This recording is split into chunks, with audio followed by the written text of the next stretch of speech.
hearing things on child. So this is one of those. Declarations of interest. Any other declarations than already submitted? No? Okay, I've got chairperson's announcements. So I've got a number of announcements to make. The first thing before I get to the actual formal announcement is that the reports in this set of papers are far better than the first set of reports. Like the report that stops out and making the changes. It's really important that we master the art of report writing, and I think there are going to be some challenges because I was used to having reports in 4 pages with appendices. I believe Finn is used to having reports in 2 pages with the appendices. I guess the skill is in being able to make your argument within a couple of pages and then put the appendices behind, because if you think of it from the perspective of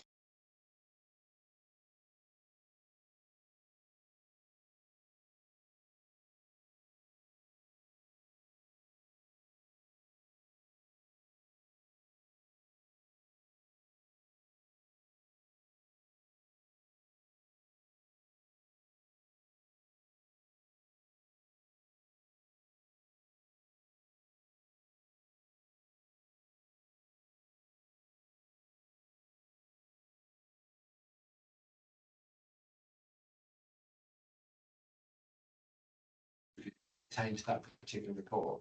So it would be a useful way of us tracking our own committee effectiveness, if there was a mention was made, it covers these recommendations, so we can actually see the thing tracking through the report writing process, because it certainly helps us make sure that we're on top of those recommendations, which are part of our terms of reference. And that would be a temporal thing, only whilst the commission said here, then it would revert back to normal. So thank you for putting the effort in for the report writing, and Leith and I are going to speak afterwards to look at the schedule of reports that we expect to come to this committee, and then work back, say 3 months, to give you an indication that in the next couple of weeks the report is going to need to be processed for 3 months' time, because otherwise dropping it on your toes isn't fair to you. It isn't fair to us because the report comes partially prepared. Okay, right, good. Other announcements. Pioneer programme launched on the 20th of January 25, which is aimed at current or aspirational strategic leaders, which provides learning, reflection and development of key areas and themes for effective leadership.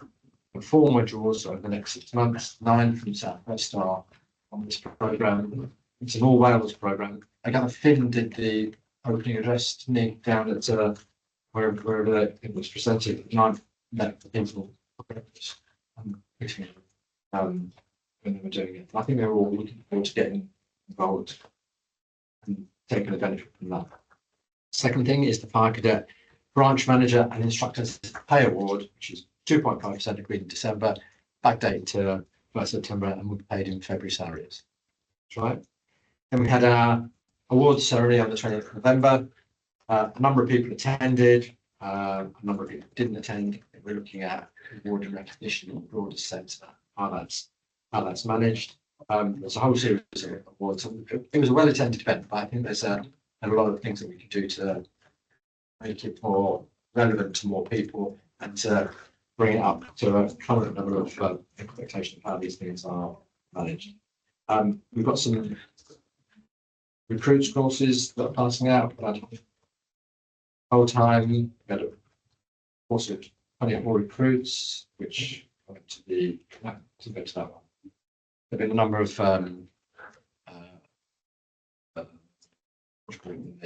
pass out ones. I think it'd be useful to have that in the commissioner's diaries, because we'd like to be able to go to as many of these as possible. We could share it amongst us. We've had 2 courses scheduled this year. We did last year, we did 6 courses of RDS, which 58, and then number scheduled 2025, about 6 courses planned, 12 books. Yeah, it's useful to have things to announce in the committee to show the work that people in the function are doing, because otherwise it's just a set of reports and there's an opportunity missed to set out what it is that we're doing.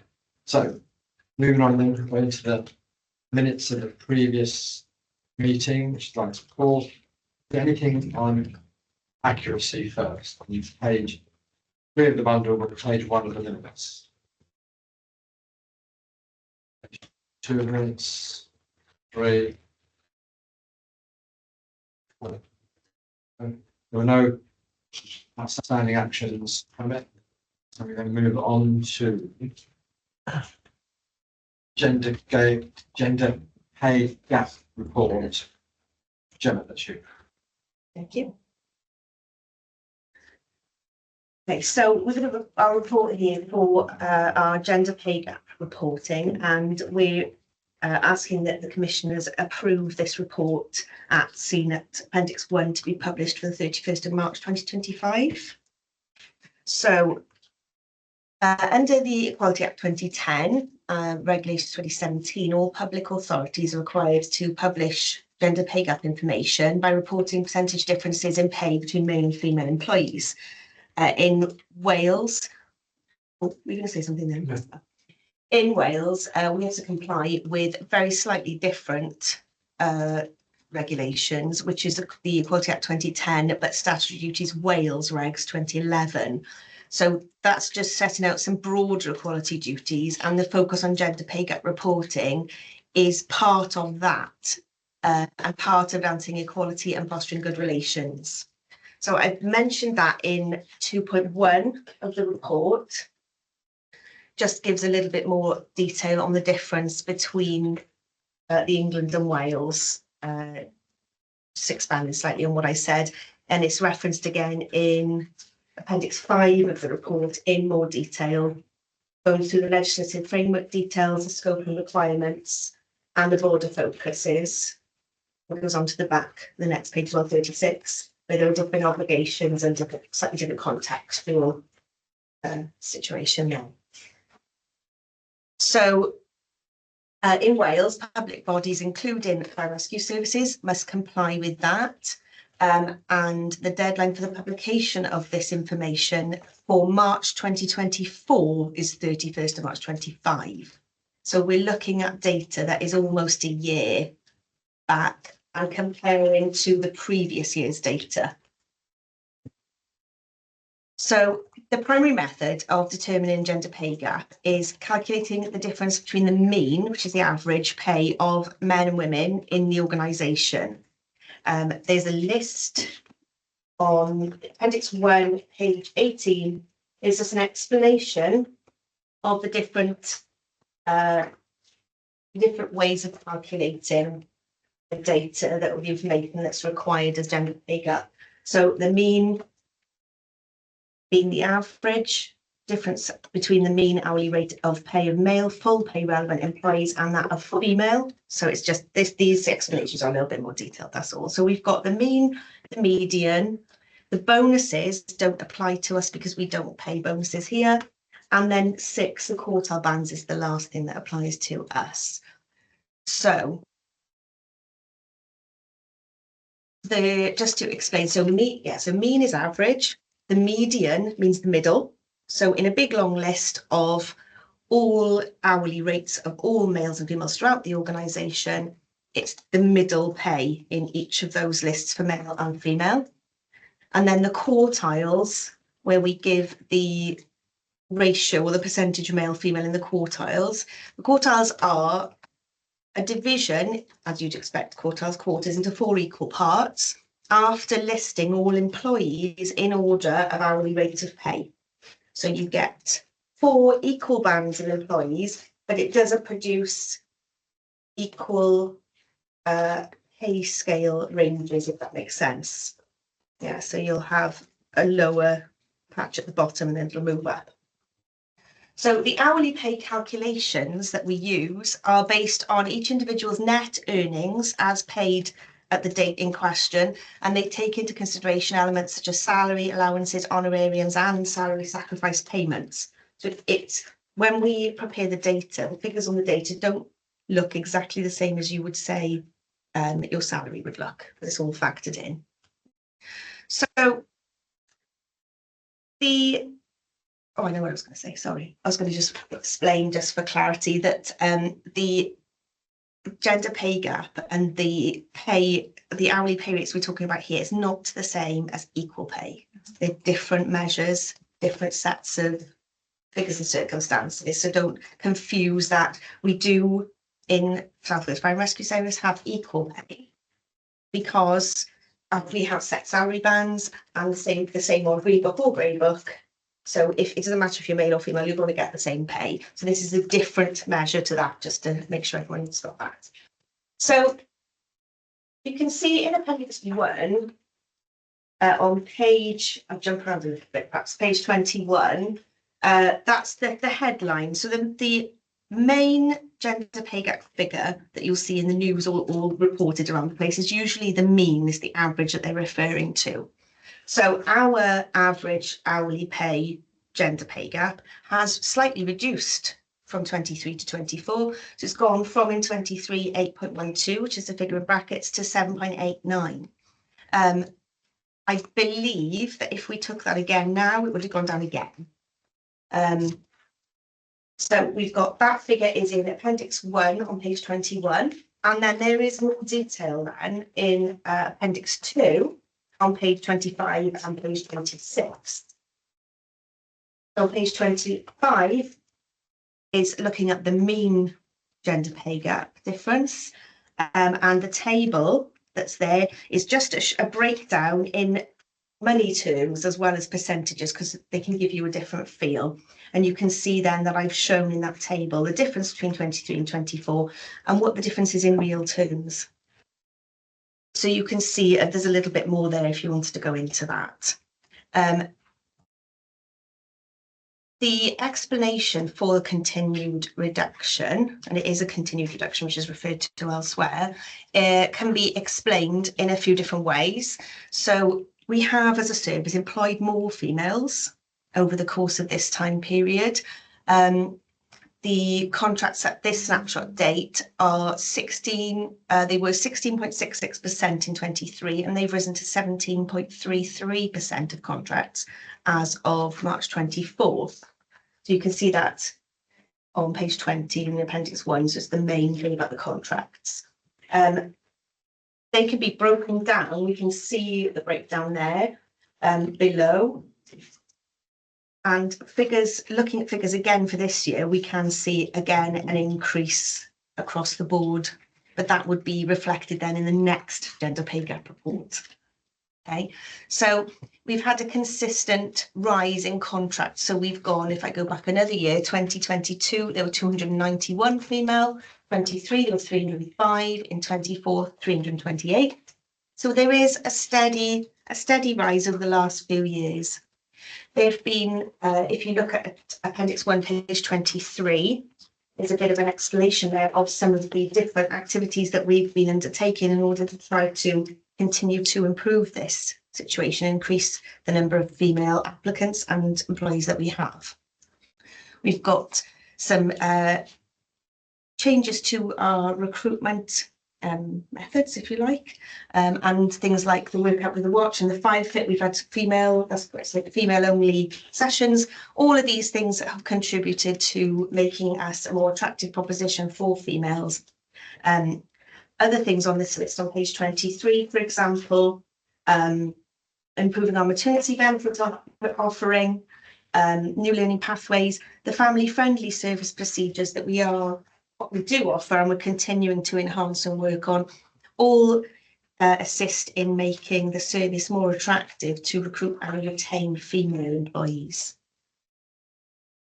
So the median pay gap is not a very different picture. You can see on page 21, if I jump around a little bit, going back to those data, so the mean declined.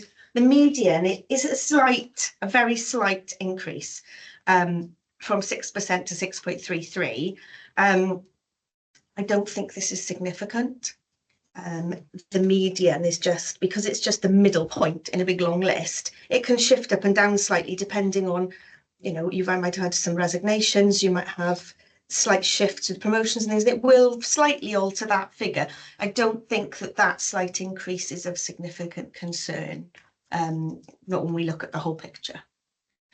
So the breakdown of the quartiles is in helpful little diagram on page 22. And there are a few references later on then to this on page, let's make sure I've got the right one, in appendix 3, so page 2930. There's some more detailed analysis that I won't read it all to you because it's quite a long bit, but what you can see, so it goes lower, lower middle, upper, and it's 25% of our employees in each one. Looking at that data, you can see that lower, there are 34.88% females, lower middle is 15.4%, upper middle 7.61%, and then upper is 11.42%. So a larger, more significant percentage of our employees is concentrated in the lower quartile. In appendix, so in appendix 3, I have broken that down and mapped it across to the roles that those represent. So the lower pay quartile roughly represents anyway, trainee firefighter to development firefighter, and then grades 4 to 8 on the corporate salary scale. Now, since the majority of our female employees are in the corporate section of the organisation anyway, you can see how that will all correlate across. So grades 4 to 8 is where we have the majority of our corporate staff anyway. Okay, so you can see that. So the picture there is pretty clear, really, that the majority of our female employees are concentrated in the lower half, hourly pay rate wise, of the organisation. So there is some work to do. However, the existence of a gender pay gap and a breakdown like this is found to varying degrees across the whole of the UK economy. Men are statistically more likely than women to be in senior roles and also in technical or IT related roles, which usually attract a higher salary for a similar level of seniority to another role. Women are still more likely in society to have had career breaks or breaks from work, for example, you know, maternity leave, raising children, things like that. It's less now than it was before, but it is still the case. So the pattern of having more male employees in senior roles is reflected here as across the whole economy. And also you've got the additional factor, I guess, of fire and rescue services still continue to be seen as a male environment and a male role. Firefighter is still quite often seen more as a male than a female role, right? So you can see that we do roughly fit in with the broader picture across the whole of the UK anyway. So in appendix 4, there are some comparisons for our mean and median gender pay gap data in comparison to our family group 4, so family group fire and rescue services. This data, I have to emphasise, comes from the previous year, not the one we're reporting on now, which is 2024, because that information is available on the government website, and the majority of fire and rescue services haven't published yet. So we don't have a comparison for that yet, but we will do after the 31st of March, and we can get a better picture. So 2023, you can see from graph 6, for the mean, we're roughly in the middle. Assuming that everyone's data is accurate and that we've all used the same methods of calculation, which we don't know, but we have to assume that for now, we're roughly in the middle. When you look at the median, similar, we're slightly towards the lower end, but still middle. And then in chart 2, we're looking again then across the quartiles for all the different family fire and rescue services, comparing them to us. You can see in the table, in table 3, we've got the comparisons, ours at the top for each of the quartile moving across, and where we come out compared to the others. It's a sort of a mixed picture there. I think that just about covers everything.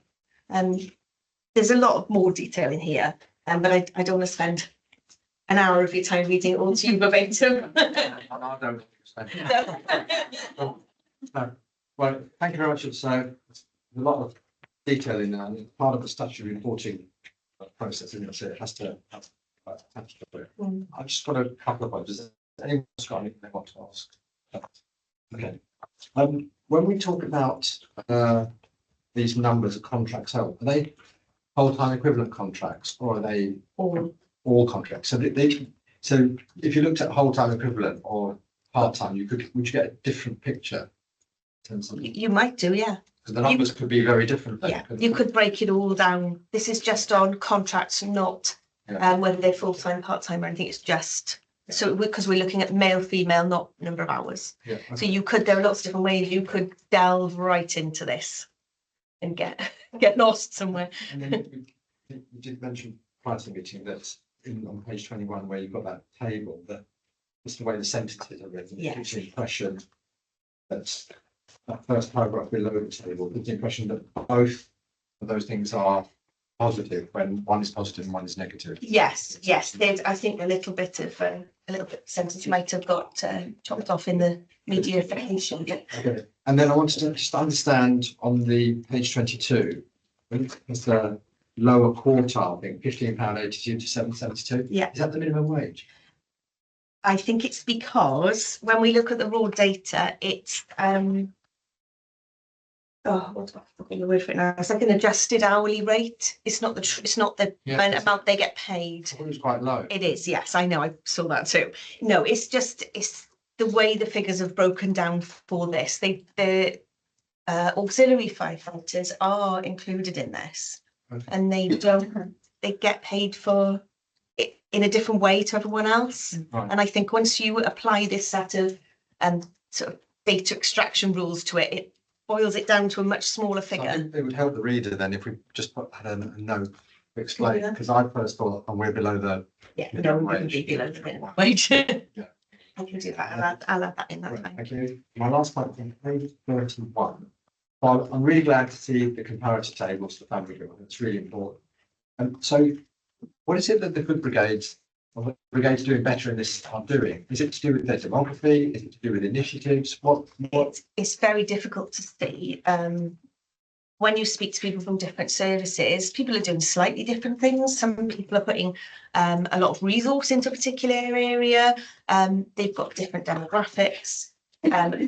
Something that I didn't include in this, although it could be broken down further, there is information attached to that about the size of the fire rescue service. So some of these are much smaller. So obviously, if you're working from a smaller figure overall, each person is going to be worth more percentage-wise. It changes it's because it's done on percentages. It changes the figures. Perhaps maybe a truer reflection might be ratios rather than percentages. I'm not quite sure. A mathematical brain would know better than me. I wonder whether ratios would be a truer comparison across the board because of the different numbers of people. But So I suppose the thing for me is, I mean, if we're generally reporting similarly, I guess what is it that the others are doing? You know, you mentioned maybe initiatives. Are they doing an initiative that we're not? Could we do that initiative?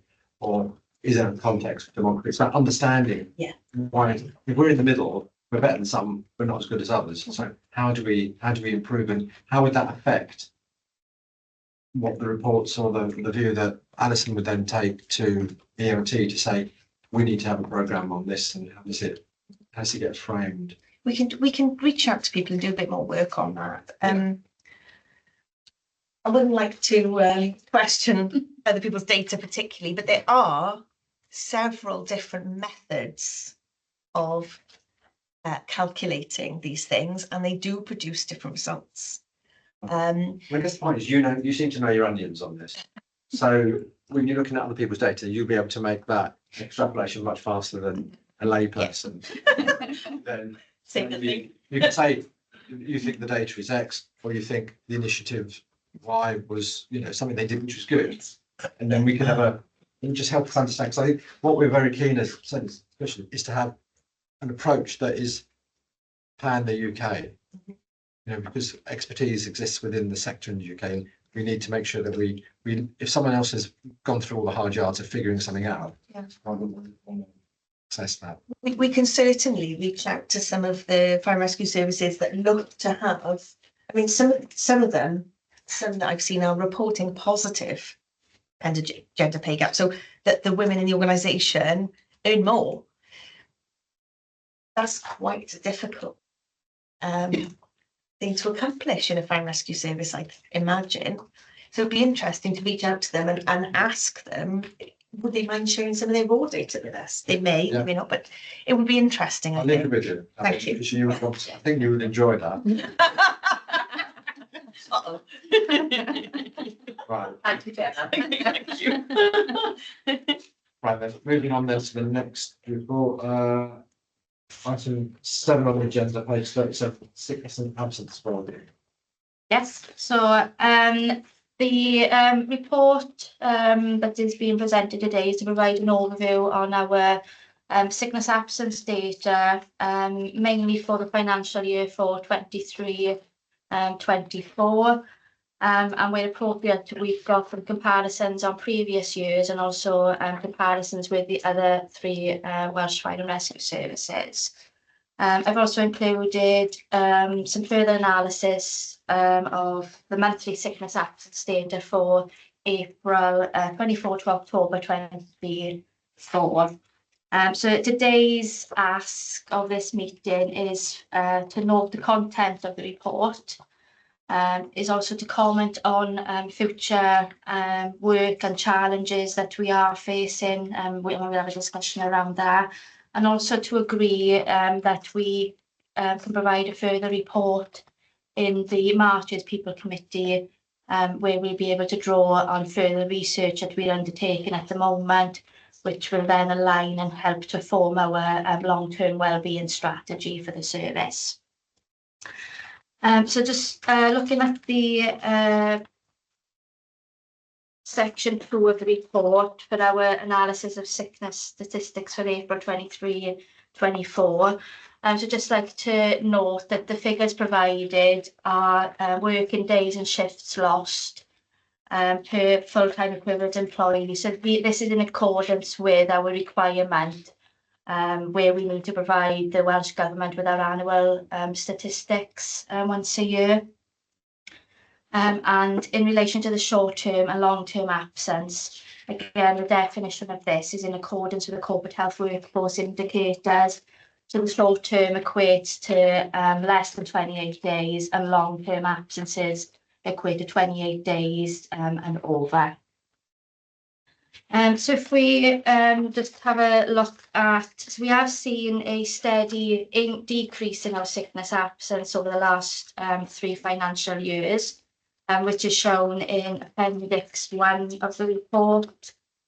So you can see that our shifts lost, our shifts lost did actually go up slightly in 22-23. Which is likely to have been caused, obviously we were just coming out of the COVID-19 pandemic. There was a delay in people getting treatment through the NHS, so we did see an increase in our sickness absence. And then for 23-24 it's decreased again and down to 29,668 shifts lost for the year. So that's for our staff groups for full-time, corporate, fire control, and our on-call staff. Just when you talked about COVID, we've got a number of people off with long COVID.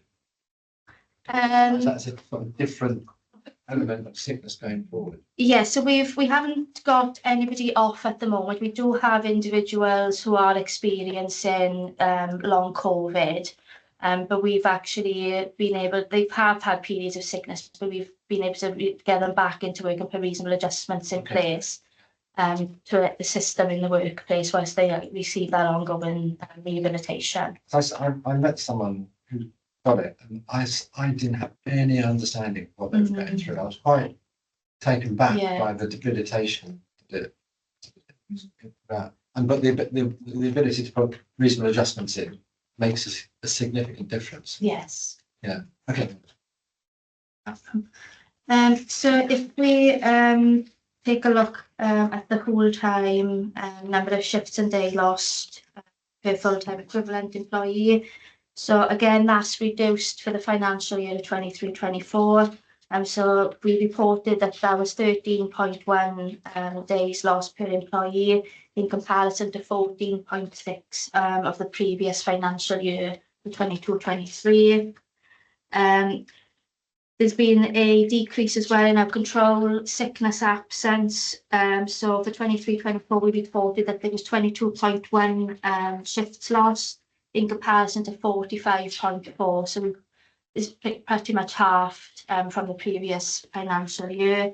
However, we have seen an increase in our corporate staff sickness absence for 23-24. So where that's now up to 17.6 average days lost. And what we are finding with our corporate is more, we are seeing an increase in our work-related stress, sickness, absences. So we are working with line managers and we are working on developing toolkits and line manager training on dealing with stress at work and allowing them to be able to carry out their workplace stress risk assessment at the earliest opportunity they can to try and prevent any employees needing to go on sick leave.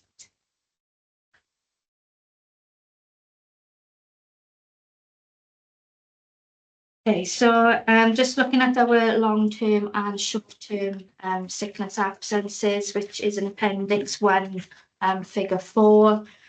So for 23-24, 81.5% of our absences were due to long-term and 18.5% were due to short-term absences. So the issues is with our long-term absences, which was putting our stats at quite high. And it's consistent through all 3 financial years that our highest reasons for absence has been musculoskeletal and mental health absences. And I'll touch on that a bit later on, a bit more information on that.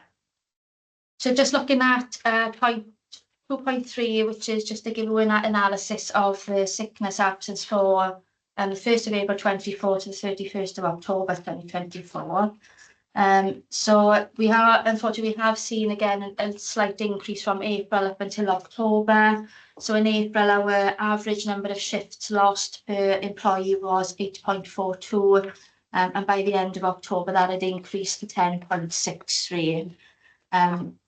I am anticipating that we are going to see a slight increase again in that, and especially around our short-term absences. From November up to date, we are seeing a significant increase in flu and respiratory short-term absences as well. So that's quite increased quite a bit. But again, I can provide a further report on that in the next meeting.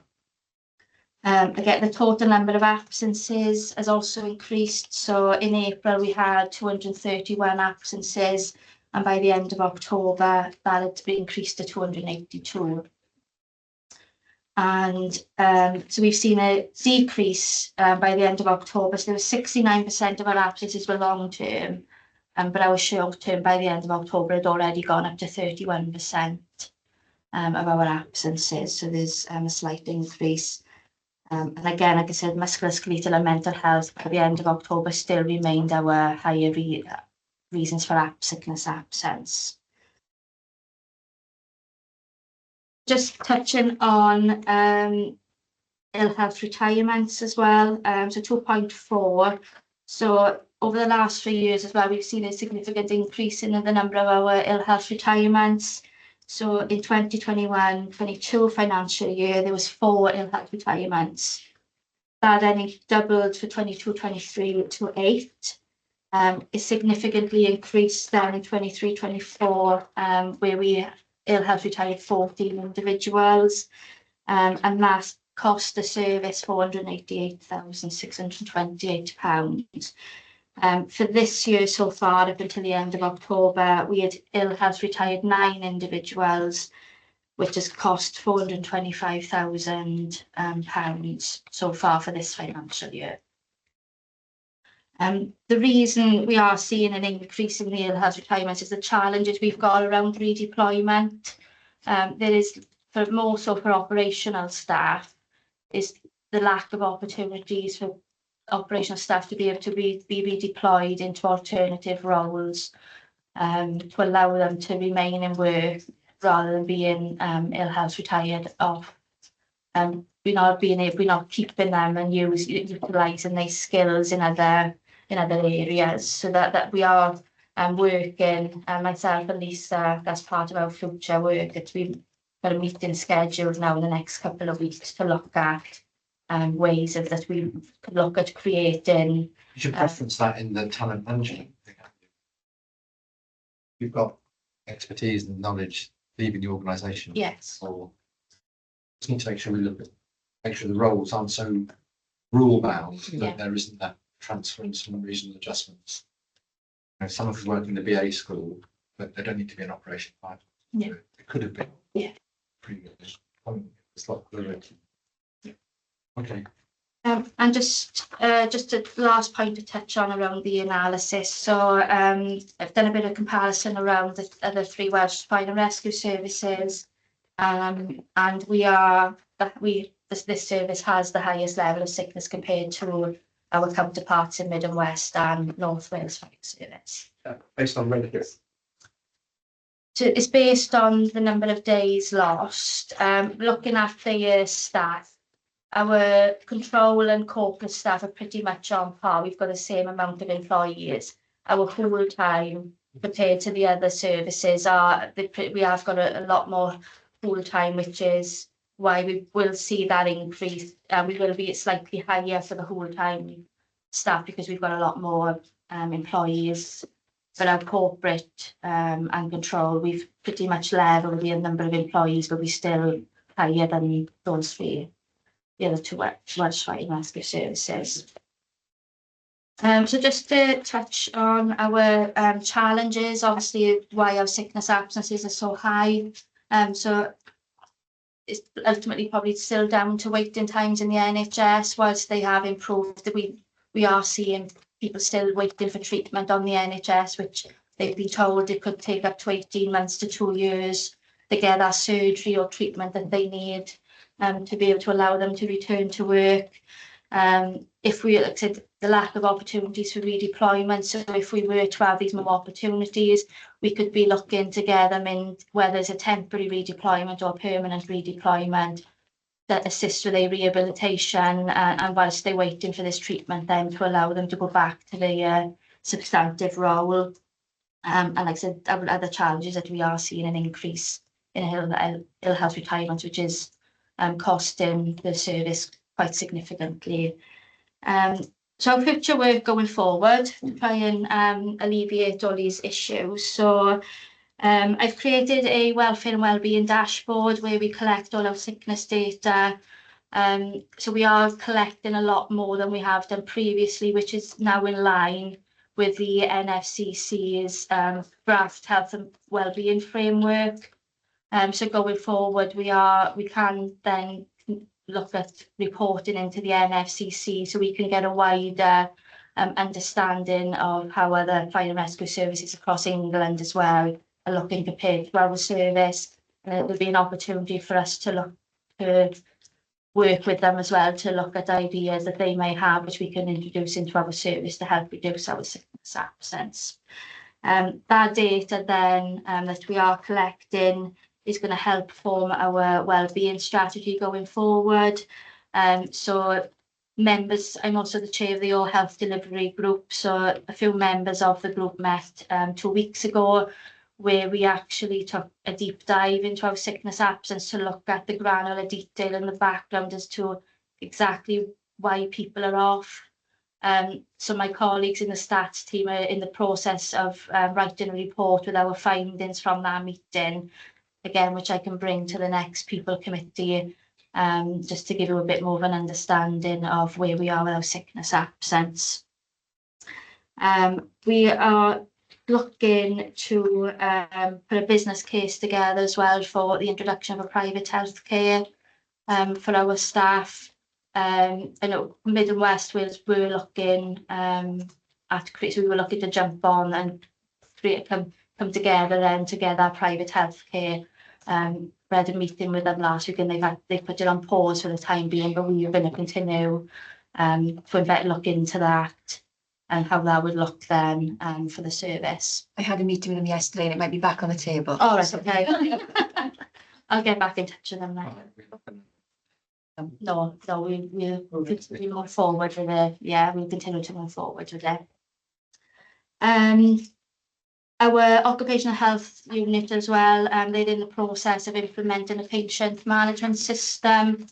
So the new system is going to allow us more efficient reporting from an occupational health point of view, where a lot of the work as well is going to be automated. So obviously it's not going to rely on our doctors and nurses and the staff to manually write their reports. They will automatically generate with the system. So that will allow more time for more appointments with our doctors and nurses. It will allow more time then for them to be able to go out and visit stations and do a lot more work across the service then on initiatives and working with people to improve their well-being, again, to hopefully help reduce our sickness absence and keep people in work.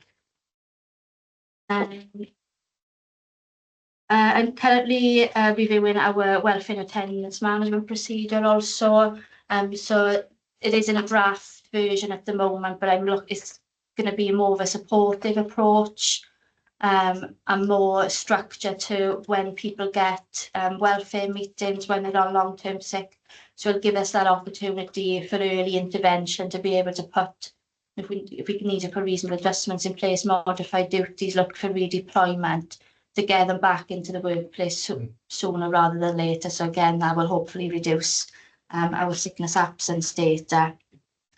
We're continuing to develop our employee and line manager training. So we are starting to be involved more in the inductions, and we're also creating toolkits which will supplement our policies and procedures. So be a lot more in-depth information in this. So we've started work on the drug and alcohol, stress at work, reasonable adjustments. So hopefully over the next few weeks we can start to see these coming out to support our staff in knowing how to deal with such situations.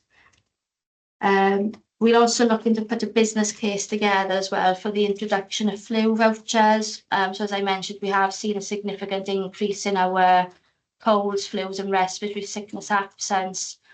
So we're looking to for a business case to see about the service subsidising, whether we produce vouchers or whether we allow people to make expense claims if they decide to pay for their own flu vaccination.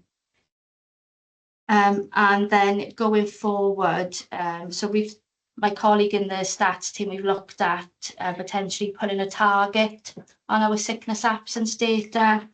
So he's done a bit of research. So there are other fire and rescue services who put targets on. We're just trying to establish how their method of getting to that figure. But what they are looking at the moment is putting a forecast and projection for us for 25-26 of what our sickness absence could possibly look like based on the last 3 years of data. So again, that once that's ready, I'll be able to bring that into our next people committee in March to report on that. Then. Yeah, any questions? Well, we have a confirmation. So I think what's really positive on this is the deep dive on data, because what stands out for me on here is there correlation between musculoskeletal on-call duty system, age as well, and just what's driving the musculoskeletal issue for us, and really getting a tackle on where we can put some measures in place in mitigation. We just understanding the data is a really good starting point for us, because otherwise we just trundle along with, oh yes, musculoskeletal, without giving it a second thought. Well, how is this happening? Because look at the number of shifts lost is pretty significant. So I think that's a really positive that we've done a deep dive on that. I'd be really interested in the outcome of that. I think that's done a lot of work, to be fair. I mean, demographically, even things like rental service, department, will, van, all those sorts of things to bring some pictures. It might start showing us stuff we've never seen before. Is it linked to the new pension scheme, for example, the aging workforce, or is it Is it outside employment stuff? We don't know at this stage. I think once we get that data, we'll be able to put some mitigation in place. Okay. Right. Yeah, thanks, Rich. No, thanks for that. I just wanted to echo a little bit what Chris said with around the collection of the data allows us to understand, I guess, and really do a deep dive into some of the issues that we're facing. So thanks for the report. The interesting part for me was around the age. So the figure 6 with the categories of age-related sicknesses and absences. Because you look at anyone above 46 more likely to be off than anyone else, with the graph, and particularly those in the 50s. And I think it goes back to Chris's point. Because when I think about the operational landscape that we're in, and with pensions, people would now work until the age of 60. If we follow this data trend, means that at some position, we're going to have more individuals off and with sickness absences. So it's even more important with the future workforce planning that we try to consider what does that mean, with the mental health provisions, the occupational health provisions, to ensure that we are steady and set up to meet that challenge, because it's going to come our way more prevalent in the future, I would suggest. So, and this is really important to help us understand it. So thanks. Right. So, I've got a couple of comparisons, questions about it. I think the targets thing is really important. I don't think it's very difficult to come up with some targets. I mean, lots of other organisations, particularly the NHS, have got targets coming out their ears. So we can just pick a target, because at the moment we're just measuring ourselves against ourselves on the previous day, notwithstanding the other. So I don't think we have to make this very complicated. I think you just speak to half a dozen organisations, see what they do in terms of their targets, pick a number, and then, because what you do is you pick a number, and then next year you might vary, you might bring it up or might bring it down, but you have to have something just to start with, usually sort of 4%, because sickness is quite a cost pressure on the organisation.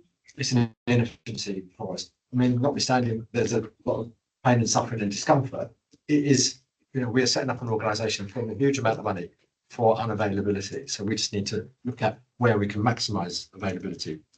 And I'm interested in partly about the redeployment, because I think that's really important. But equally, I think there's a thing about the light duties, where I know of old, I'm sure it doesn't happen now, but firefighters can go to a doctor and say I've hurt my hand, I can't be a firefighter today, because so you get booked off sick for 6 weeks because you've got, you can come into the office, you can come into the station on the day, you can use a computer, you can do everything else except climb ladders and do the practicals. So it's how the flip side of that is the organisation has to be set up to be able to utilise those people when they're available. Otherwise, in the old days, they just do photocopying, and it's meaningless work. So I think we have to have a structure where we can either put them in, not necessarily bring them all into headquarters, but use them in certain stations around the brigade to do meaningful work. Because I'm sure the stations they spend all their time doing admin. Well, there's some resource there that's gone begging. So I think the data is really interesting, as has been pointed out, and it's reducing. But when you compare it against the other brigades, it's pretty poor in terms of the raw numbers. And I accepted I acknowledge something about NHS waiting times and stuff like that, but the NHS waiting times across Wales have been, reasonably similar. So it's the same for North Wales as it is for Mid and West and for South to some extent. It's NHS Wales. So I think that would, and if you take that as an average, then we're still very high when it comes to the total number of days lost. I think on the upside for some of that, which you mentioned, our corporate side is similar to other Mid and Western North, did you say? Yeah, so the number of employees that they've got, so and the control. So we've got roughly 340 corporate staff employees, and they are round about. They might be slightly higher, but it's not a significant number compared to with our whole times. But we showed that means we're much more efficient, doesn't it? Because if we're a much larger organisation doing it with a corporate headcount of 340, and they're a much smaller organisation doing it with a headcount, so they're inefficient then. I mean, some of the brigades relative to the workloads, the size, there's quite an overhead. Just one to keep in our pockets when they come down and say we're big and bad. The flu vaccine thing. So in the NHS in England, it's not mandatory, but they do try and push people to have it. And at the moment, it's free, and the uptake at the moment is about 19%. It's really poor. There's a lot of vaccine hesitancy out there. I mean, you'd think that people who've got an influx of people coming into A&E and being processed through the hospital who've got flu, you think you want to be vaccinated against it, but they haven't. And the sick rates are going up, and people are starting to look at now when someone goes off sick with flu and they have the opportunity to have a free vaccination and they didn't take it and then they go off sick with it. There are sort of things about responsibilities and things like that. So we can look at those things in a different way. So I think the thing about targets, I think about understanding why we're at the levels we are at, and the certainly on light duties is a real thing. We don't have a light duties program, presumably, do we? So we have the current procedure. There's nothing. Usually, it's just a discussion with the station manager and the relevant group manager as to what, if there are any, there's any work available on the stations. And the current procedure states that they would only be allowed to carry out a period of light duties for 6 weeks maximum, and then they would be expected either to be able to return, or they would be required to go back onto sick leave after that 6 weeks if they're not fit to return to their substantive. So how many people have got light duties? Very little. So we're not really using it. No. That's the kind of thing I was going to get to, because I think there's a thing about how we use this properly. Yeah, I just think there's. It needs a strategy. It needs That's an part of approach the to next deal with that. program. Yeah. And also it's about the reluctance of maybe commander station commanders to put people on light duties, because being part of a lot of people do not like going on days.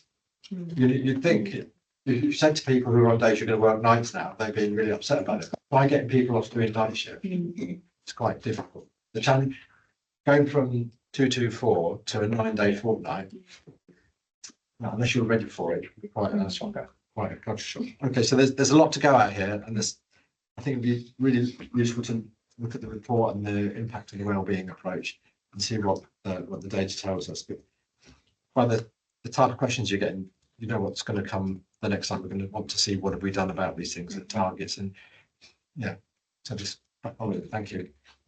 Right.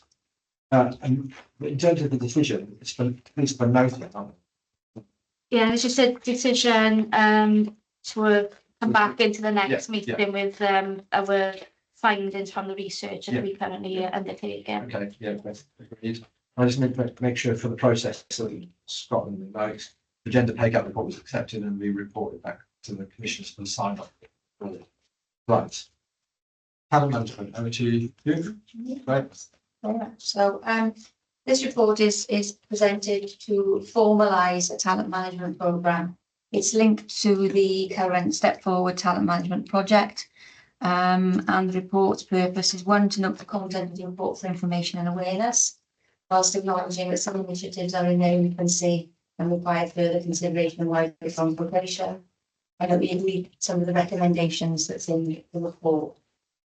So in terms of a bit of background, service identified strategic risk around effectively reviewing promotional recruitment processes to ensure fair processes, and we failed to attract a diverse workforce that's reflective of our communities.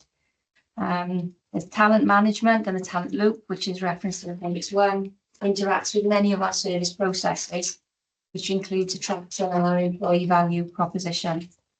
Services identified a gap in strategic succession planning, and it's at risk of not fulfilling its duty under the Equality Act, as we referred to in Natalie's report. And we're making marginal gains with diversification strategies.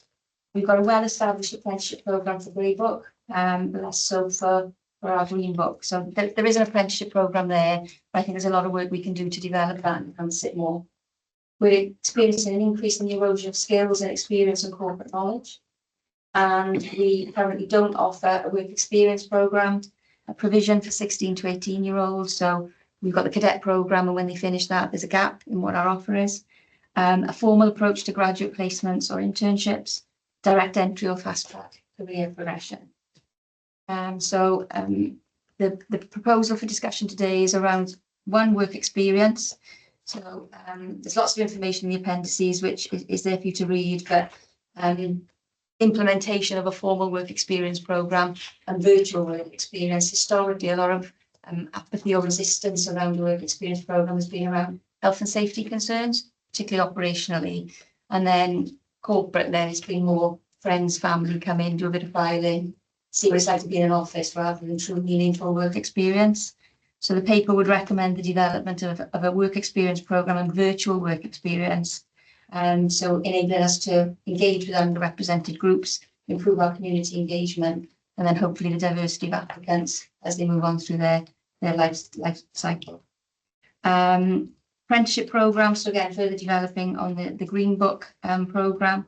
We're looking to recommend developing a cadet apprenticeship program to capture those cadets when they finish at 16 to 18. And then according to research by Reed, hiring interns isn't merely a trend, but a strategic must. So looking to develop our internship and graduate placements. And that's a bigger project at the moment that we're looking at with Cardiff University. The talent development and personal reviews.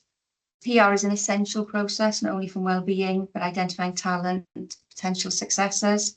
And the service is committed to ensuring every employee has an annual PR.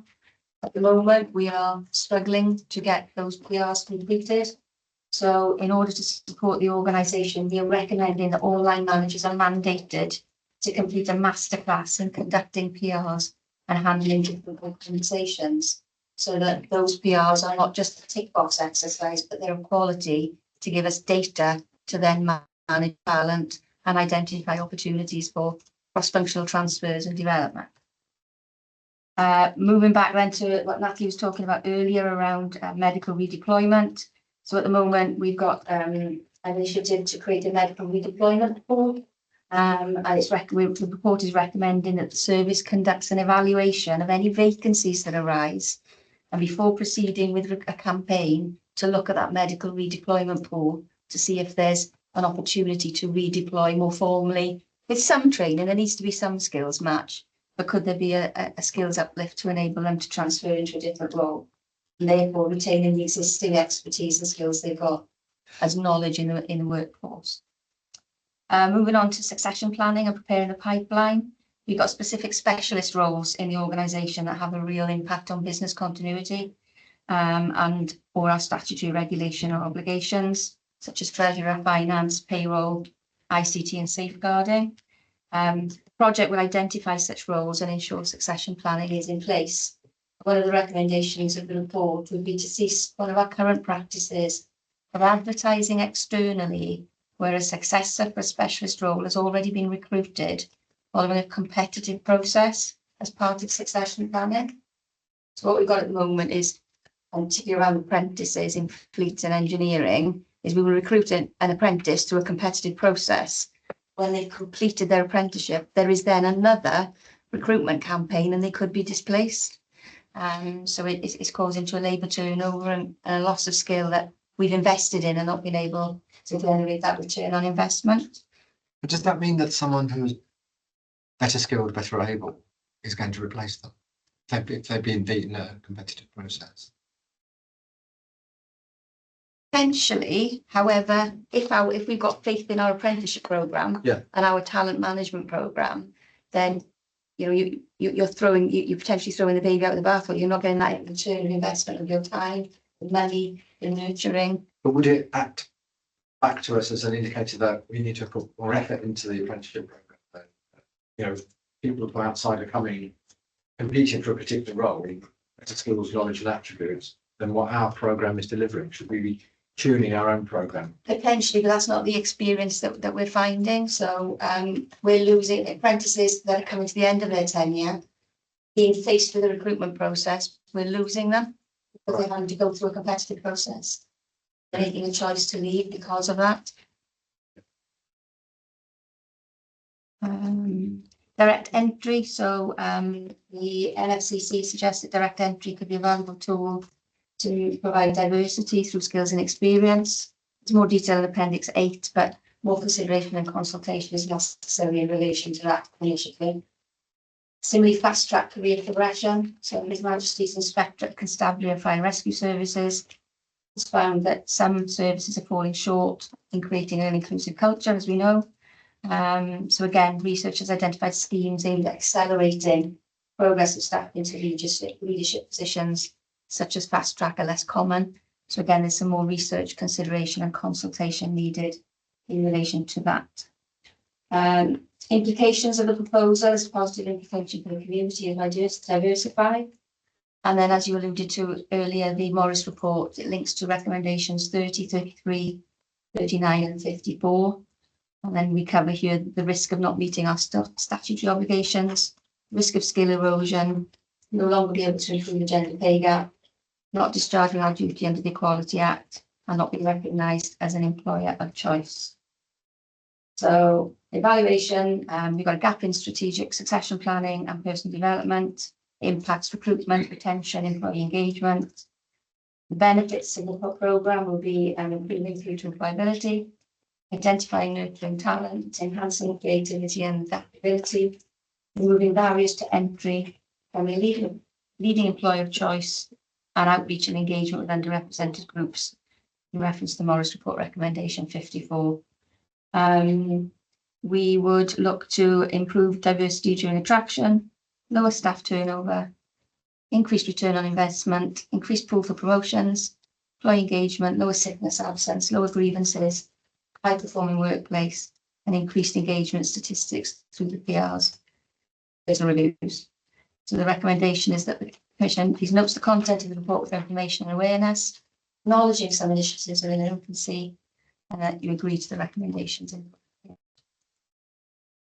It's in there. Comments? The one on direct entry, if that's okay. So I know we've probably done a lot of research on direct entry, but just to make you aware that Nottingham Trent University did a thesis or study on this in 2020. I know it's 5 years old, but it's still really relevant. And I think we'd be quite interested of the six. I think there was six candidates who got through in England. I just wonder what the success looks like for that now, and probably that's the bit of work that you're probably referring to as a more study on it, because I don't think they had about 900 applicants, which was really positive, but I don't know the success story from there. Absolutely. So they started in 2023, I believe. April 23. Yeah, something like that. Just on that direct entry, so Finn is direct entry. Mhm. So we're quite happy with that. So I think we can research this till the cows come home. But I think the direct entry is a method that's used, if you go to the military, direct entry is you go in as an officer. You know, you've got the police force have that. I think what we have to do, which is slightly different with fire services, is there is an inbuilt dislike direct entry within the workforce. And unless we provide safe spaces, but understand what it is that we're going to put people into, then we're going to have that attrition, not because the direct entry program is wrong, but because culturally we're in a different place. It's understanding what we're about to do. I know that Vodafone do a thing called hot housing. So they know that some of their stores are really, really good and some are really, really poor. So when they put their management trainees in, they put them into what is recognised as a really good store, and then they go to their base, the normal posting, which might be a not so good store. But they know that they had a good experience of Vodafone already under their belt. But they don't go to their first store, which is a bad store, and they think, actually, I don't really want to be here. So they call it, giving people a bit of resistance, giving them half a chance to think, actually, it's still a good place, even though the experience is not so great.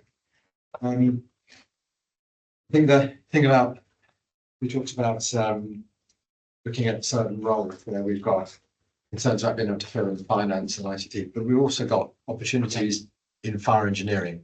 We don't, I think it's crazy that we might fill a fire engineering space down there on the basis that we recruit someone through Cardiff Gate and we wait for 10, 12 years for them to bubble up through. And I'm looking at putting them on Green Book. You've got people coming out of universities with fire engineering degrees who love the fire service but don't really want to be a firefighter or can't be a firefighter, and we're missing those opportunities on the basis of some completely, there's no trajectory from joining as a firefighter to getting to be a fire engineer if that's what you want. It's by, I don't know, by luck. Not that I believe in luck. It's by you manage to get a promotion to this, promotion to that, promotion to that. You may end up in fire safety. So there are things like that, and that's a real risk to us. Yeah. technical fire safety in terms of having that skill set, particularly when you've got all the development going on in Cardiff. We need to make sure that we've got people that can work with these architects. I think the placement thing is really important because with graduate internship, we should be really, because they want to put students on placements. A lot of university degrees now are having a placement year as a standard thing. So we need to be able to manage that. It's an opportunity lost otherwise to get a diversity of thinking in, some of these, some of them are young, well, they're all mostly young, but some of them are really, really bright and they're really, really capable. And I've been to a couple of graduations where you've got 20-year-olds coming out with degrees in data analytics. Why wouldn't we want to nab some of these people? So I think there's a lot of talent out there. We've got a lot of requirement in here. We should make sure that we go and grab it.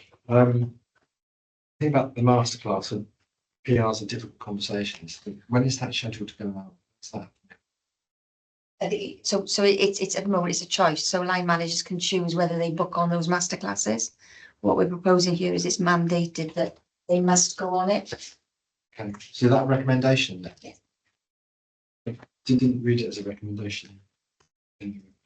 So on page 56, 2.4, so to support the organisation, recommending that all line managers are mandated to complete masterclasses in conducting PRs. Yeah, I agree with that. Absolutely. It's not a recommendation. The recommendation, and I was quite amused that one of the recommendations is that we agree the recommendations.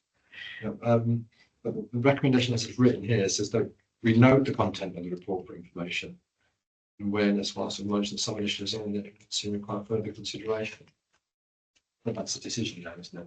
No, I think it's a good decision. I think we should do it. We should make it. If we look at how many issues around grievance and discipline bubbled up because we didn't have difficult initial conversations, and that is underscored by the report into Mid and West and North, which talk about a lack of difficult conversations happening at an early stage.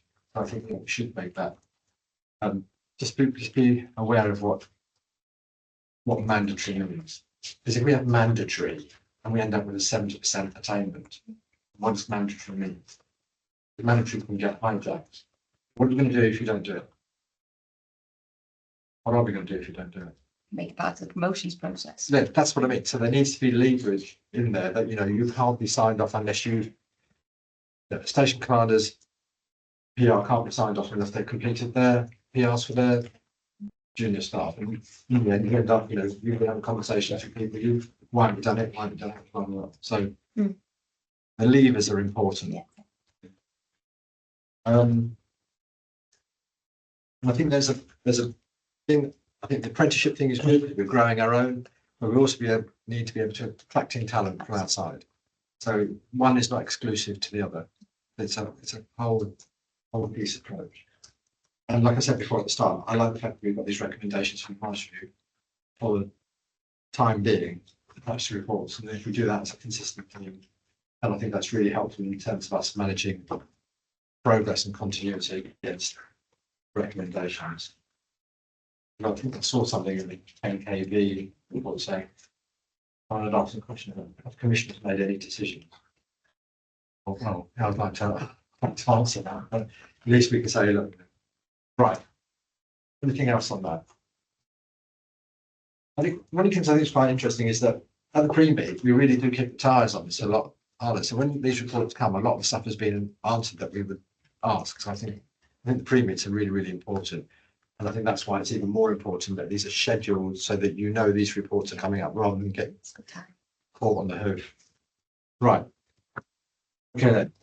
That's done. So we agree that, and if we could just rewrite that thing as a recommendation. Yeah, I was just going to say for the minutes, I don't know whether you just want to specifically go through and just say exactly which ones you are agreeing. Well, Lisa's verbalised them, and I know they are littered throughout the paper, but I don't know whether it would be useful just 2 pages. And I know. recommendations. Just to be clear exactly which. just point to something I've been written. So Okay, so 2.2, which is the work experience programme and the virtual work experience programme. Yeah. To develop that, the development of a cadet apprenticeship programme. So when these are put on, when we see it later, on times, dates for when these are the development program, apprenticeship program by when. Yeah, so these will then fit into the step forward Yeah. talent management programme. Yeah. Draft form. So was that a yes to the cadet pension Yeah. programme? Particularly we just, no, sorry. Yeah, because we just paid we just Yeah. paid the 2.5%, so it might as well have- That was the instructors. and Oh, the instructors. managers. So we talked about the mandating the training. 2.5 on page 6, so recommended the service conducts an evaluation of any vacancies prior to advertising to check if there's any possibility of redeployment from the medical redeployment pool. Will that form part of the tick list when, we've got the vacancy? Yeah, so it's a stop check. Yeah, okay.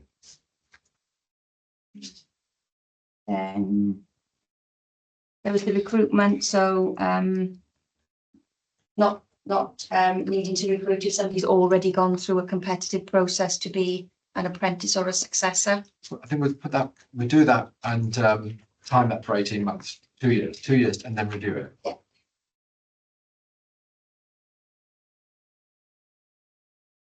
That's it. Yeah. And the direct entry? That's in for further consultation, consideration and discussion and the fast track career progression. So they are initiatives that are being considered, because obviously we're in Dates. consultation with the unions. Yeah, we need to have some dates, don't we? Because I mean, presumably, if we appointed Finn, that's direct entry, we've removed direct entry.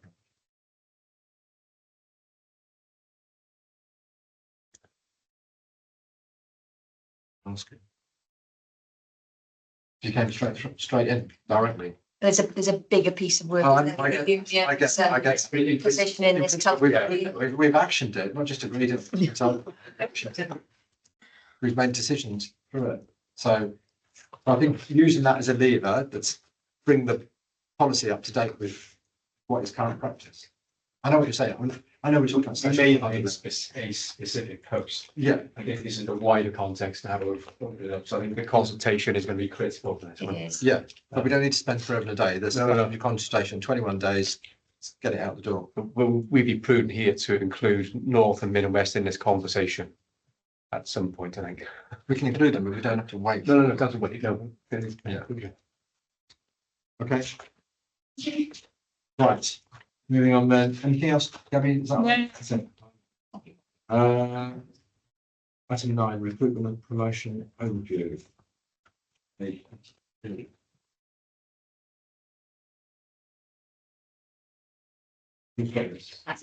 Okay.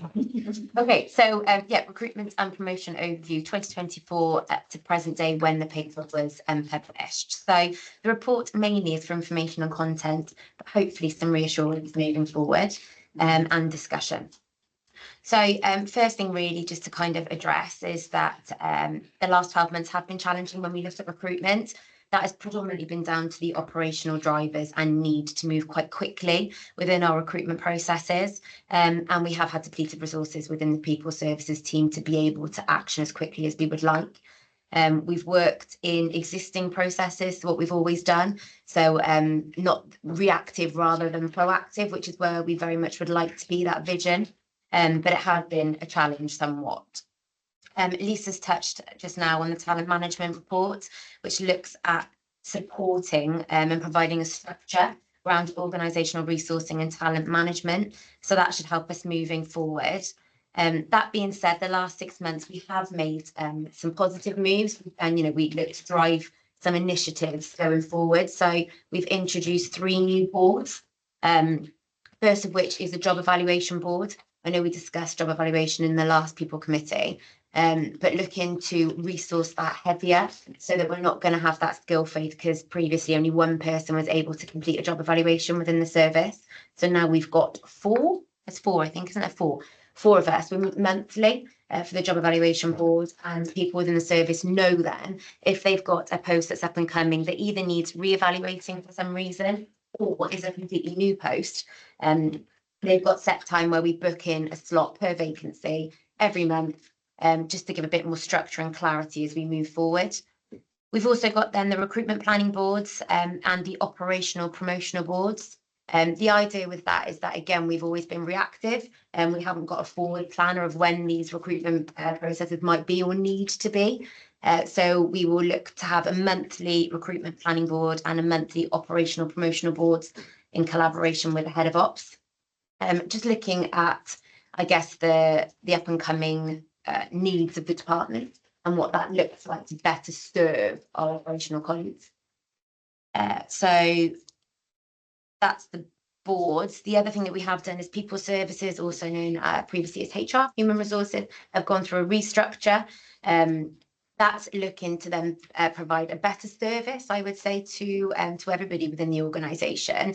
So just to give a bit of kind of background on that for those that don't know, every single one of our stations and departments or locations are given one people services advisor at their SPOC.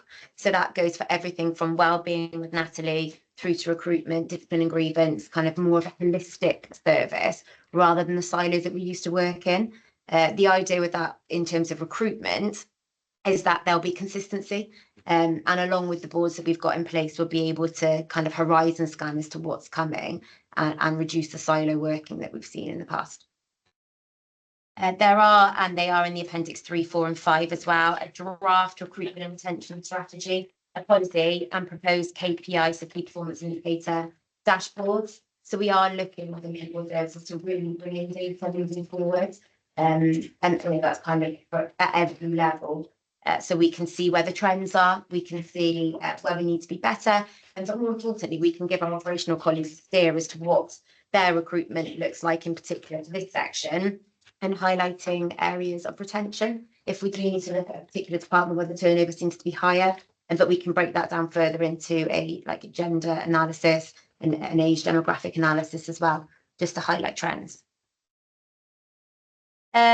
Okay, so the service has got the Step Forward Talent Management Project, and within that project there are plans to very soon actually look at a full review of all of our promotional and recruitment processes. So historically, a whole time campaign could take 6 months to implement and roll out.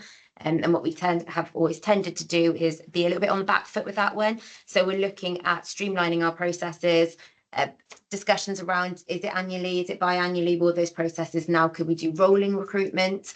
So what's going to work best for, I guess, our employees, the people that facilitate those recruitment processes, but also anybody applying for the roles as well. With that as well, I should say it's not just whole time. We are looking at our on-call recruitment process. Is it fit for purpose? And doing a full review of what that looks like, and in collaboration with Mid and West, where we have joint fire control, looking at what that recruitment looks like, and that is very much being spoken about that becoming a rolling recruitment rather than the annual, because when we're just not, people that apply and get through the long elongated process it is, we're losing those people when they're older holding list. So it's about looking at that, what is fit for purpose. Naturally, we will be looking to work with other fire and rescue services and other blue light partners to see what their best practice looks like and where their wins are, to see what we can do. It seems they're reinventing the wheel, and we can learn from others as well. Okay, so propositions really more so than anything, and Lisa has touched on this, and actually Natalie. We are looking to review and change the way that we recruit in terms of the initial process. So as we've kind of alluded to, historically, when somebody leaves the organisation, we look, whether it's corporate or operational, we look to replace that role as is. We're not kind of looking, we're not looking at our retirement profiles, we're not looking at our skill fade. So what we are suggesting is when a vacancy comes up for whatever reason that might be, there is a conversation that's held before we look to recruit. So i.e., is this the role that we actually need to replace? Can we utilise skills within the organisation? Does this role fit as amalgamation of another role maybe? Just kind of like that higher level, I guess, analysis before we look to recruit. And within that, we've talked about the medical redeployment pool as well. Could we utilise people that are on like duties and really doing a deeper dive as to the need for that particular vacancy? So before we look to go through the channels that are set in place for kind of like raising the job really. Currently, the process looks like that will go through a number of people in the command structure. So we're looking to keep that it goes to the heads of service of that particular area, because that makes sense. Also goes to the head of people service and the head of finance for budgetary reasons. But then it will go to a principal officer. And I guess the reason for that is to have sight on what is happening, but also to have that responsibility at all levels as to any decisions that have or haven't been made. Medical employment pool, we've talked on that. I don't think there's any need to kind of rediscuss that. We know the benefits of that, and it will reduce hopefully our ill health retirement figures. So moving forward, challenges, as always, capacity of the recruitment team, especially when we look to make large changes, albeit positive. It's just looking to resource those changes and what that looks like. Especially if we are looking to take some of those larger processes, i.e. whole-time recruitment annually, biannually, the control recruitment annually. If we are looking to make them more of a rolling basis recruitment, similar to what we've got for our on-call at the moment, it is just looking at what that resource looks like to be able to facilitate that and facilitate it in the way that it needs to be facilitated. And then continuous change. So again, they kind of go hand in hand, really. If we're looking to change and be a market leader, which we do need to be to attract that talent and retain it when it comes to recruitment, it's just understanding that needs to be consistent, and it needs to be consulted on, and it needs to be clearly kind of, I guess, communicated is the word, with our current staff and any potential employees in the future. And it says here to benefit a constructive, stable assessment criteria, and that's definitely something that needs to be a driver moving forward. I think, to be honest, short but sweet. Anyone else? No? Okay, so I've got a couple of things. I think the comparison with other brigades, well, an assessment of our own processes. If we looked at all the stages in there, where are the pinch points? Is it occupational health checks? Is it DBS checks? You know, if we look at comparing with other organisations, do they take the same amount of time to get DBS checks we do? How fast can you know, presume if you looked at recruitment of a whole-time firefighter from flash to bang, date the advert goes out, date someone starts a training centre or whatever, or get an appointment letter, you look at another brigade, that's an easy comparator, isn't it? You know, so are we faster, are we slower? Be useful to have that comparison, because I like to see what other brigades are doing, not just in Wales, but you know, family group. Just in terms of DBS checking there, we've been speaking a little about the time it takes. And some of the feedback we've had from the provider is if you have more employees with names like Jones, Williams, Thomas, it will take longer for the DBS to come back. And if you have an unusual name, it basically can come back in 24 hours. Demographically. Compare with the rest of Wales. Yeah. Try that. I think that's, yeah, we just need to make sure that otherwise you hemorrhage talent, because really good people can get lots of different jobs. And they may, I mean, I've talked to people, I'm sure we all have, when people said, I went to so another job came up, so I went for that. So just in terms of the process, so it's useful to know where we are.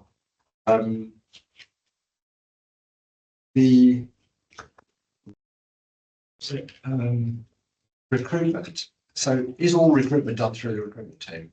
Because the on-call recruitment is done differently, isn't it? No, it is. Is it done separately? Is it done downstairs through by the stations as opposed to firefighters, which are done centrally? Elements of the process are done. Yeah. So it still sits with the recruitment team to lead on. Right. But with on-call recruitment, our station commanders or watch managers will support that when it comes to interviews. I think now they do them all here, don't they? That's a new change that's happened, yeah. So, but it does. So it is okay. And there's a lot of schedules here, and Bob's agreed all this. Is this in conjunction? This has all been worked through. Everyone's happy. Yeah. Yeah. Fine. I think that thing about looking at do we need the same job in the same way at the same time, we have to be doing that, because if we don't, 100 years ago, we still have someone today looking after horses. You know, it is going to change. So the job roles will change over a period of time, but that doesn't mean it's going to change in 100 years. It could change tomorrow. You know, we need people with data analysis, data analytics, cyber, we didn't need them 15, well, we did need them 15 because we just didn't know that we needed them in the same way. So they are going to change, and how we manage automation is going to mean automation and self-service systems, meaning administration needs to be done in a different way. So I do think it's really important that we challenge that ourselves. Right, okay, so the HR restructure, I think it's a really good thing. But does everyone in the organisation know about it sufficiently well? Do you think it had been communicated as well as you would want to? No, but there is a positive plus on that one. Okay. Rian is looking to do a bit of a feature on, okay, probably a bit too late or what we would have liked, but she is going to do a big piece of work on that for us. Explaining the rationale and the detail as to what that is.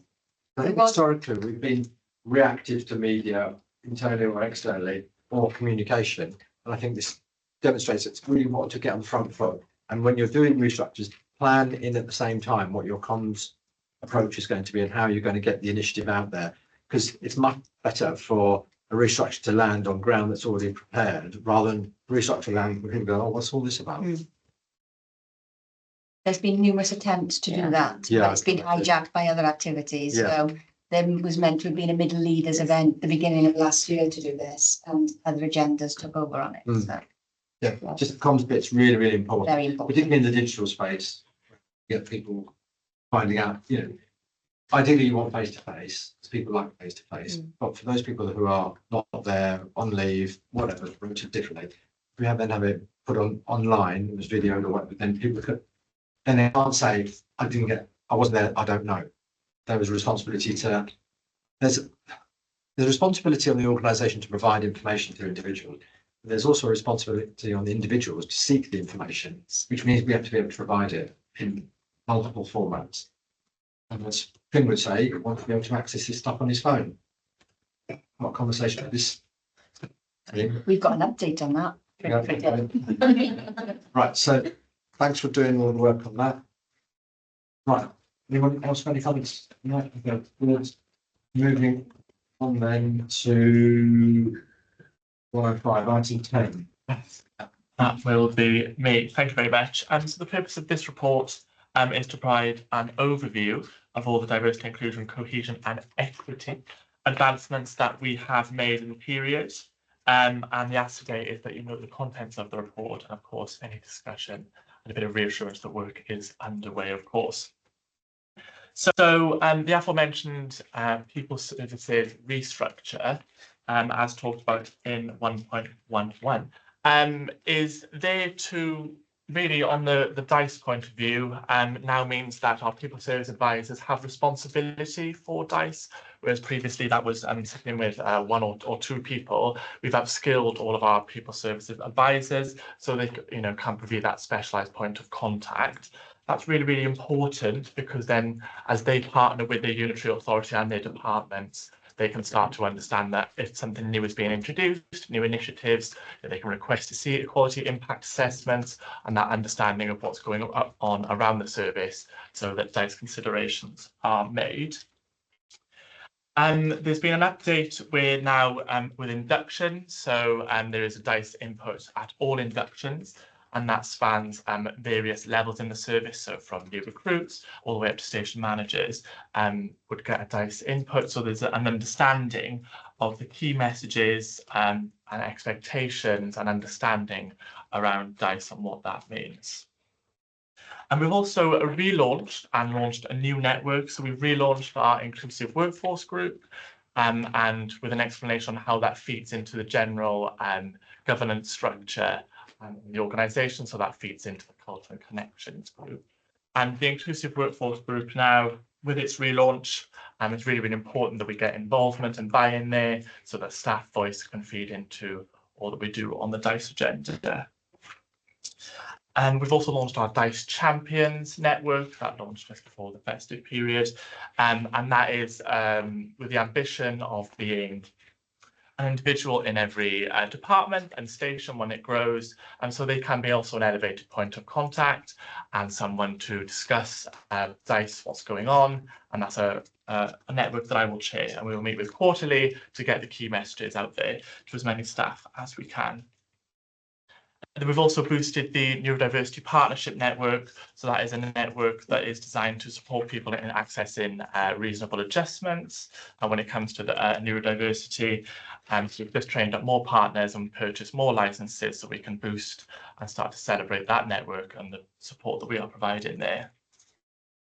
Another key work stream that's been underway, which is the table that's within this report on our diversity data, the demographics of our workforce. Within the quarter, we've changed some of the options that were provided in our People XV system, where we record this information. Had to make those changes so that we now align with the census options, so we can start to draw those comparisons. And our options were severely out of date. They needed to be updated for accuracy.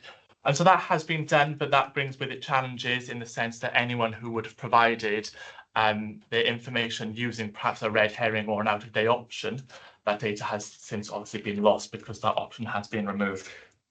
So a project has been underway to try and encourage people to go into that system and update their information, make sure it's still accurate. But as the table will show, this is a significant challenge for us. We are aware of the challenge and I'm trying to do work to encourage that completion. But as the table shows, we have some way to go in ensuring that colleagues feel comfortable and understand what the data is used for. The discussions we've had around data when it comes to well-being and how that's informing our strategies, we are behind on that in the sense that because employees, it's not mandatory that they provide this information, so it's optional. It's therefore then difficult to inform our strategy, to start to inform our recruitment strategies when to start with, we don't have that base on what our workforce look like. There could be hidden diversity within our workforce that we don't necessarily know about because that hasn't been disclosed to us.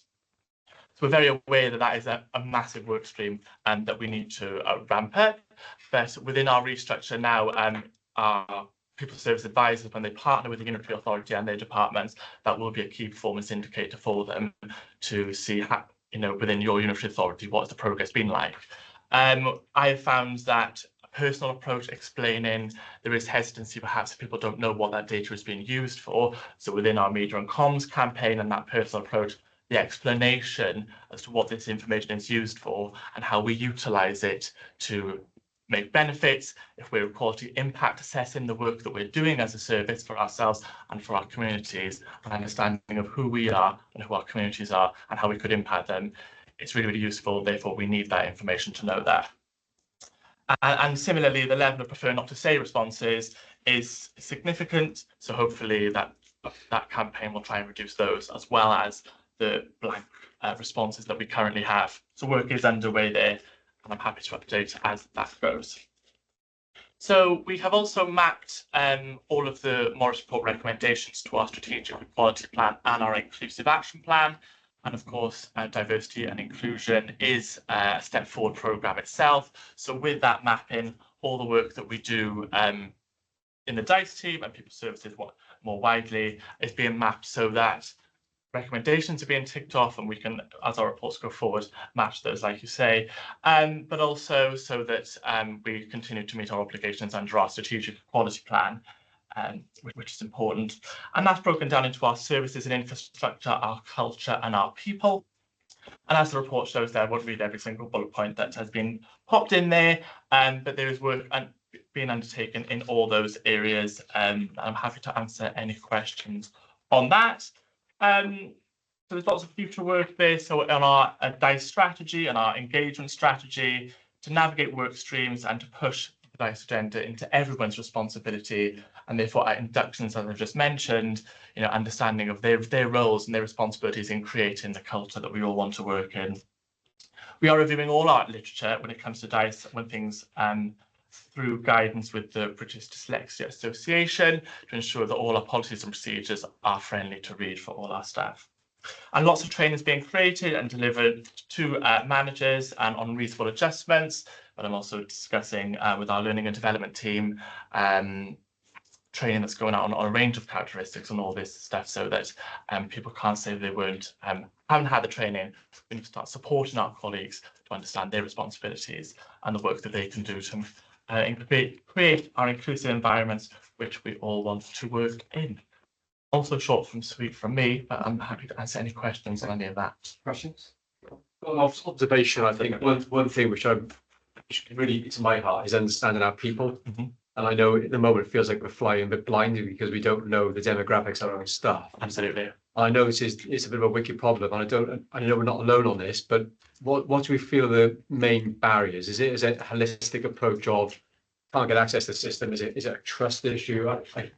Or is it everything and above? I think it's all combined to make it a really challenging work stream. And I think operationally, which is percentage-wise, would have more blank responses. The need to go, the access to technology on station, we're relying on people going in, accessing that is a barrier.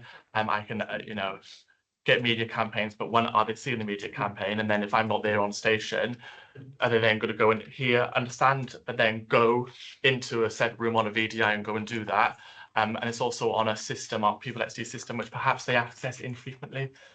So that is a barrier. I think understanding what the information is used for, it's very personal information. I think we'd all appreciate that.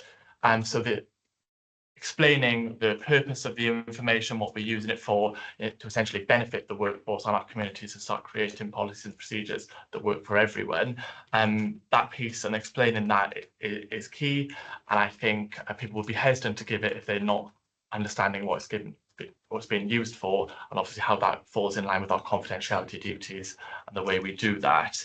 And so my experience is that when I go and talk the leaders and when all the discussions are happening, when I assess the data the next week, it does fall. So there is evidence that once it's explained, it falls. It's just the scale of the challenge, given we have so many blank responses. I'm going to do that. I'm going to jump in there as well, if that's okay, because I imagine Vidge is probably going to ask about other organisations. Myself and Matthew sit on the Public Service Board. We aren't alone in this. I think a lot of other organisations are finding it really, really difficult. There hasn't been one for some time. But in the last meeting that we did have, Cardiff University said that they quite like to work with us. They've had some success, and they were like, I can't remember what it is. Oh, our eHub. They're interested in our eHub learning, and it was kind of, oh, if you can help us, we'll help you. So there will be collaboration. It's just getting that to actually happen. It's really interesting, isn't it? If you look at the private, well, when you go on your contract, say for example, people are more, am I right in saying this? So people are more open to things like, getting a contract for the mobile phone, putting in their data than the employer. I can't remember the statistics, but it's quite, people go on their contracts and go, yeah, I'll put it in. Or when it comes to the employee part, it's like, oh, no, I can't give that to you. And It's really interesting. as a service, this is something that we really do have to get on top of, because we've talked about gender pay gap.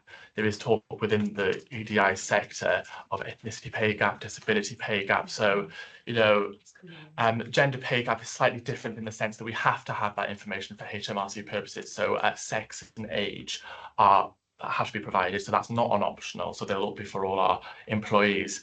Ethnic origin disability will be optional. So this has to improve if we're to have meaningful reporting going forward. And why would we not want to report on that similarly, so we can start to understand the gaps that we have? So it's something that time-wise we will ramp up. Another thing to make you aware of as well is that we are just about to embark on our journey for enhanced checking all of our retained staff for their DBS checks. And with that, we will be going to Station as People Services to complete those DBS checks with those individuals. We don't get much face-to-face time with our on-call colleagues. So at that point, the People Services advisors or whoever is out will be having that conversation around data with the laptop. And hopefully we can see those numbers driving in the right way. Absolutely. And a myth-busting campaign that we just about to know as well around Yeah. what the myth is versus what reality is. I think you should take a copy of this and send it to Mr. Trump. Right. So there's a couple of things. I mean, I've been here for all the time I've been here that people can't access stuff on phones. It's becoming a real issue, particularly when we don't provide enough computers on call stations. And we're asking them to do something and we're making it hard for them to do it. And why shouldn't we be surprised? I think there's nothing about some leverage. I think it's when we recruit people, we can make them require them to fill out. Yeah, so I should just jump in there then. Currently, the system that has previously, so work has been undertaken in people services.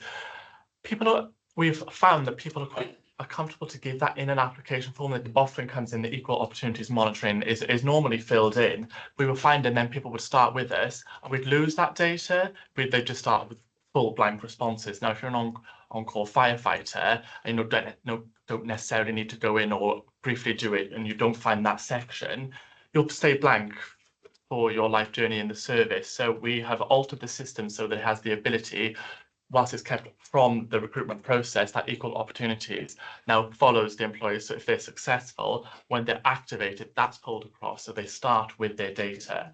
So with that, hopefully that system will start to, therefore, as you know, people come into the service, the numbers of blank responses should fall, but won't necessarily prefer not to say responses if that's what they do in the recruitment process. I think the issues around women in the service are still quite found negative. If we look at the reports from Lynn West, 'cause I read them yesterday, there's a huge issue about how women are perceived by their male colleagues and how women are perceiving themselves. And so we have a huge way to go on the gender side. And I have no idea of the scale of the task if we're going down ethnicity and disability and orientation, because we can't even access the data around this. So how are we going to get that wider perspective about the sector as well as services in relation to it? So I think there's a lot of work to go at on this, and I noticed that probably the discussion has taken a couple of reports up to get those cleaned up, tidied up, presented, ready to go. And I think the challenge in this particular area of work is society's expectations are moving faster than organisational capability to deliver. I think that we're very slow because we go through all this consultation, which we need to do. We're slow to put things out in the field once people have decided out online in communities and groups that they think it's an important thing. So I think there's a that's why the data would be important, because we'd be able to project where we might be heading in order to put things out. Whereas if we're reacting, we're always going to be behind the curve. Yeah. So I think we've really got to think about it a different way. And this is where maybe the university, who are working with lots of young people. I mean, used to be the deputy pro-chancellor of the university. We had a presentation that came up to a guy. This guy gave a presentation who talked about where we need to be thinking as a university. And he said, we need to be figuring out what 5-year-olds are doing, because they are starting to make choices about the types of things they want, which will then, in a few years after that, be determining the types of GCSEs they want and the A-levels and the courses they want to go to university. And those decisions are being made earlier and earlier. So I think we really do need to think about where this agenda is heading and try and project, because otherwise we're always going to be. So, yeah, okay. I think we said earlier on. I'll bring it up under I'll bring it up now so we get it registered. I do think we need to. You talked about cross-mapping any of the stuff that's come out of the Midwest and North. To make sure that there isn't anything in there that was like, oh, I bet that happens here, but we don't know about it. We need to make sure that our eyes open on what's being said there. Readers doing that. Yeah, it needs to be a read across. Right. Okie dokie. Anyone got any other things on? No? Good. Right. 12. Right, forward work programme. Yeah, we've obviously got one meeting left now for this financial year. One isn't directly dated on this, but you've got 4 reports coming to the next meeting, pay policy statement, the further update on sickness absences, an update on the hybrid working and introducing the hybrid working policy, and then a further update in relation to the alignment of the inclusive action plan and the last report recommendations. And then at the next meeting, we'll propose the board work plan for 25-26. Yeah. So I think on the March one, with the alignment of services to include the Morris report, we need to make sure after we've done that piece of work about Midwest and North. So is there anything else in there that we would think actually that's really relevant to us? We want to make sure we cover that off. The hybrid working, who's leading on that? Right. Then we just need to also take stock of what's happening in the world, because there's slight pushback now on some parts of hybrid working. Barclays big organisations are thinking about this differently. And I'd like to understand, I know at the moment it seems to be anyone who is employed is entitled to the same amount. I understand why they would want hybrid working. I hybrid work myself, I can see the benefits of it. But if I was 19, joining an organisation, I think it needs to be front loaded, backloaded. Hybrid working needs to be a bit backloaded because there are conversations in the corridor, there are chats over a coffee, there are relationships and friendships. When in COVID, when we all went to hybrid, not everyone, but when people went to hybrid working, everyone knew everyone that was going to be on the other side of the computer. Now there are people being recruited who've never met their people who they're working. And I think we just need to think about managing their own well-being and welfare, that they don't feel isolated, because I think when you looked at some particularly youngsters, they're sitting on the edge of a bed, sitting in front of the screen, and you sort of think, well, that's not, we wouldn't allow them to sit like that if they were here at work, would we? They'd have a chair that was ESC compliant and all that sort of stuff. So we do need to think about hybrid work in some detail. So I think it's a really useful thing and it's really positive, and I think there are lots of people that can have advantages of it, but I think there's a bit about new joiners which we need to make sure that we, as part of their induction and their bedding in the first year, and then make it available to them. But I just think there's a thing about getting used to it. Okay, and then we're going to have a chat at some point about this. Yeah. Anything else on our forward work program? Okay. I haven't got anything at Castle Level Legend except we discussed it already. Anyone else got anything that we should flag up? No, good. I think report back to the commissioners. Well, we've agreed a couple of things here, so we need to things we need to report back to the agenda page.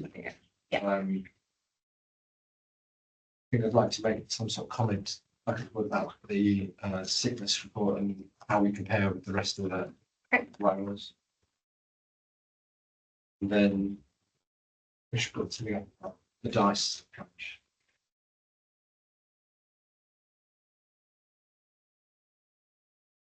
Then I think also the recruitment, I think we should take that forward because the recruitment promotion overview affects every department in the whole organisation. Every single touches everyone. So I think we should make a note of it. Okay, so the other thing we should put on the agenda is reflections on the meeting. So how was it? Have you got a chance to have a say? Do you think sufficient challenge, enough time to make a point? Yeah, I feel they didn't have time to be able to say what they wanted to. I mean, I think when you're working with the stuff day in, day out, you've considered it all. But I think when we get it, or I get it the first time, like what? So if you're going to be working on something that might be challenging or innovative or whatever, then come and speak to the commissioners early doors, get our sort of perspective, and then you feed, and whoever your colleagues' perspectives, and feed it into your work. So when it comes here, it's had a real going over it before it gets here, rather than gets here, it's like, oh, have you thought of this and have you thought of that? And I suppose the thing would be, I used to write reports myself, and I used to get a little bit precious about my reports. And if someone gave it a bit of a BT, I took it personally. So try not to take it personally. Think it's about organisational effectiveness, and everyone needs to learn. All of us, everyone, from myself, everyone, we all reflect on these and things. You think, how can I do it better? I was talking to someone the other day about there was a chief officer, chief officer who said, when asked would they do the same thing again if they were presented with the same incident, said, yeah, it wouldn't change a thing. Well, I could say that there isn't an incident I've been to which I wouldn't change a little bit afterwards. So there's always a thing about, we're always learning, always taking away, and always. Okay. Anything else? No? Great. Thank you very much. Thank